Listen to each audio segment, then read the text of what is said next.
दुर्गा नदी के किनारे बसा एक गांव फूलपुर।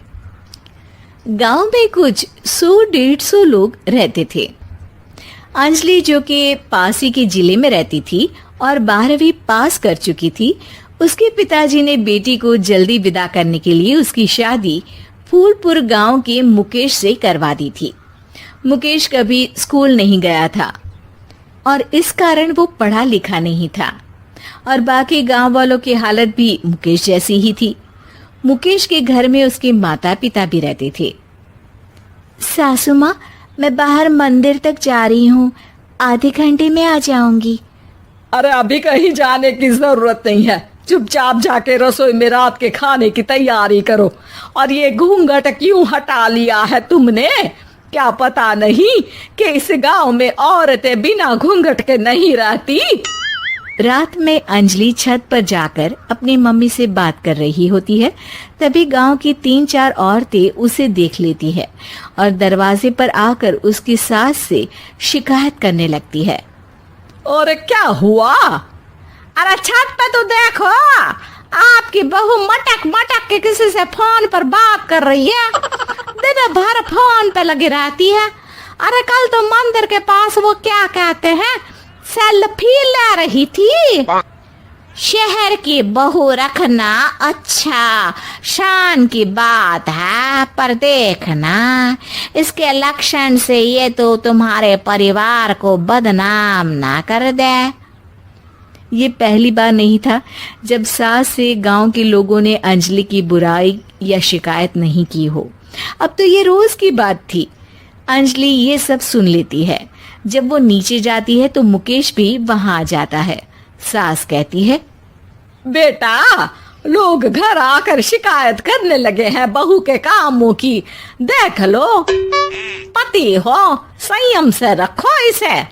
माँ जी, मैं तो अपनी माँ से बात कर रही थी, क्योंकि यहाँ कोई बात करने लायक ही नहीं है और अब मैं माँ के पास ही रहूंगी।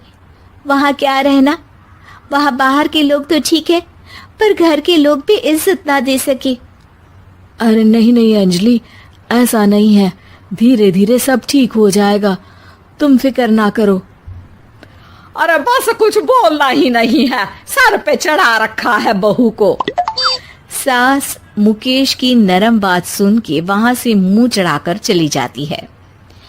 मैं तो कहती हूँ हम दोनों शहर चले जाते हैं। मैं पढ़ी लिखी हूँ, मुझे वहाँ नौकरी भी मिल जाएगी और थोड़े दिनों में आप भी वहाँ कुछ काम ढूंढ लेना। अरे नहीं नहीं अंजलि, हम यहाँ ना गांव का खेत, माँ पिताजी को छोड़कर शहर नहीं जा सकते। माँ पिताजी को कैसा लगेगा और गांव वाले क्या सोचेंगे? ये कहकर मुकेश सोने चला जाता है और अंजलि की गांव वालों द्वारा बुराई का सिलसिला बहुत दिनों तक चलता ही रहता है। लेकिन अंजलि गुस्सा ना दिखाते हुए समझदारी से काम लेती है।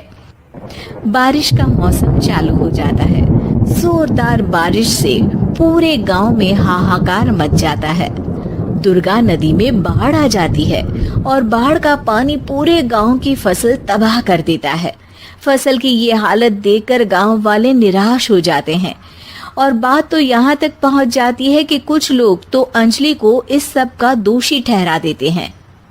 अरे पूरी फसल तबाह हो गई, पता नहीं किसकी नजर लग गई है। अरे जब से चौधरी परिवार में ये शहर की बहू आई है ना, तब से ही गांव की शांति चली गई है। इसके कर्म कांड से माँ दुर्गा नदी भी खुश नहीं है। ये सब सुनकर बेचारी अंजलि रोते हुए अपने घर चली जाती है। कुछ दिन बाद सभी गांव वाले अपनी फसल का मुआवजा लेकर अपने अपने घर आते हैं। मुकेश भी 1500 लेकर आता है। अंजलि को जब पासबुक दिखाता है तो अंजलि हैरान हो जाती है। अरे, ये पासबुक में तो उन्होंने 4000 की एंट्री करी है और आपको सिर्फ 1500 दिए। सच में? अरे, वो सरकारी अफसर आपको बेवकूफ बना रहे हैं।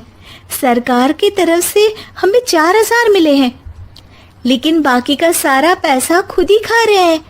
आप लोग के अनपढ़ होने का फायदा उठा रहे हैं।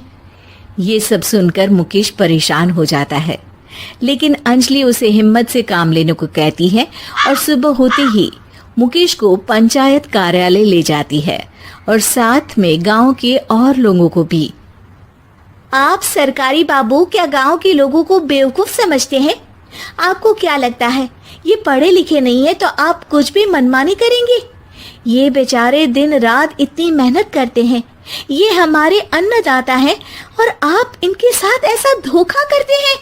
अरे क्या बके जा रही है ये लड़की, किस धोखे की बात कर रही है? अपने कांड करके नदी माँ को नाराज करके हमारा नुकसान करके इसे चैन नहीं मिला क्या? सरपंच जी, इन सरकारी बाबू ने मुझे बेवकूफ बनाया है और मेरे हिस्से के पैसे खुद चट कर गए। बस ये सुनते ही सरपंच वहां से दुम दबाकर भाग जाता है। पता चलता है कि जनपद अधिकारियों ने गांव के सरपंच के साथ मिलकर सबके साथ धोखा किया है। सब लोगों का विरोध शुरू हो जाता है और आखिर में अधिकारी सब गांव वालों के हिस्सों के बचे हुए पैसे उन्हें लौटा देते हैं और कई दिन तक सरपंच गांव में लौटता ही नहीं। अंजलि, तुम नहीं होती तो हम गांव वालों को तो पता ही नहीं चलता कि ये हमें हर बार बेवकूफ बनाते हैं। हाँ अंजलि बेटी, हमें माफ कर दो। हम सब तुम्हें बुरा भला कहते रहे, लेकिन तुमने ही आज हमें बेवकूफ बनाने से बचाया है। हमें तुम पर गर्व है बेटी। अब समझ आया कि सरपंच तुमसे नहीं, तुम्हारे पढ़े लिखे होने से नफरत करता था। क्यों ना इस बार हम अंजलि को ही सरपंच पद के लिए चुन ले? क्या कहते हो गांव वालों? पढ़ी लिखी सरपंच। बस पूरा गांव अंजलि के लिए ताली बजाता है और अंजलि की सास उसे खुशी से गले लगा लेती है।